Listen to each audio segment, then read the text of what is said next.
All right, are you ready to seriously supercharge your research? Because today, we're unlocking a toolkit that is going to completely transform your workflow, from the very beginning to the very end. Okay, let me ask you something. Does this sound familiar?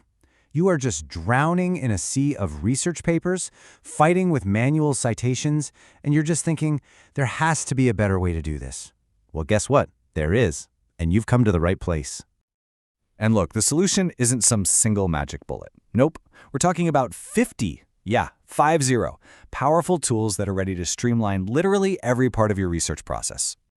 So, stick with me, because by the end of this, you're going to have this incredible toolkit that's not just about working faster, it's about elevating the quality of your work too. We're going to break it all down into the 5 key stages of any research project. You can think of it as our roadmap for today, starting with the literature review and taking it all the way to data analysis. Okay, first things first, let's dive into the absolute foundation of any solid research project, and that is mastering the literature review. And you know the problem here, right? It's just immense. It's all about finding that signal in the noise. How do you possibly find the most important papers when there are thousands being published, and how do you stay on top of how your field is changing? It's tough. So check these out. These tools give you actual superpowers. Seriously. Lit Maps lets you visualize the conversation happening in your field, like a family tree of ideas. Then you've got Cite, which is a game changer. It doesn't just tell you if a paper is cited, it tells you how it's cited. Is it being supported, or is it being challenged? And of course, Zotero. It's like having your own personal, super organized, automated librarian. Amazing. All right, so you've done your literature review. Now comes the hard part, right? Getting words on the page. That brings us to our next big stage, writing with precision. Oh, that blinking cursor. We've all been there, staring at it on a blank page. And look, the goal here isn't just to get something written. It's to create a polished manuscript that's clear, professional, and ready to face the tough world of journal submissions. And this is where these tools come in. Think of PaperPal as having a friendly journal editor sitting on your shoulder, constantly giving you feedback on your academic style. For all you folks in the technical fields, Overleaf is the absolute gold standard for formatting those papers with tricky equations.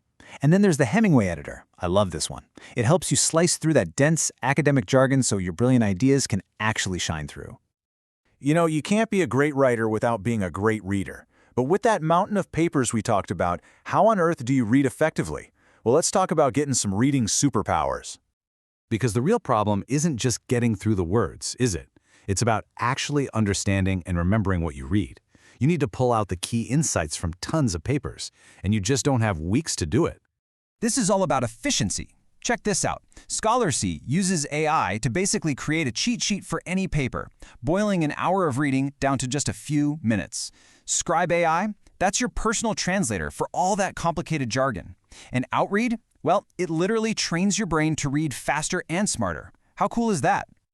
Okay, deep breath. The research is done. The paper is written. You're almost there. But now you have to share it. Let's talk about making sure your presentation has a real impact. I mean, come on, how many times have you heard someone say this at a conference? The data is presented in the following slide. It's fine, but man, what a missed opportunity to actually get your audience excited. So you got to ask yourself, could my message be stronger? Because your research, your hard work, it deserves way more than just another boring, forgettable presentation.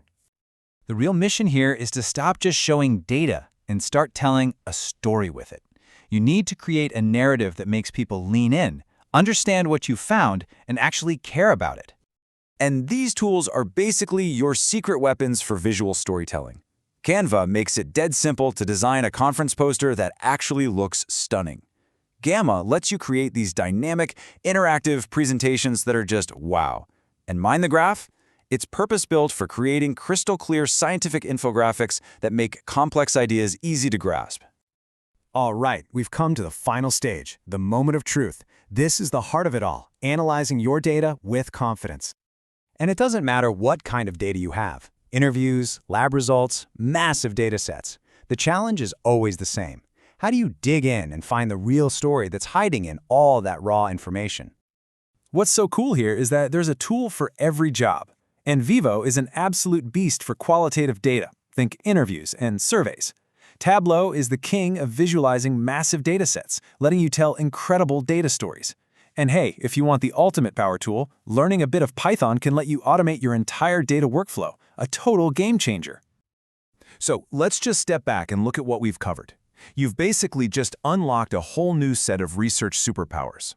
We're talking about discovering literature effortlessly, writing with total clarity, reading at lightning speed, presenting with impact, and analyzing data like a pro.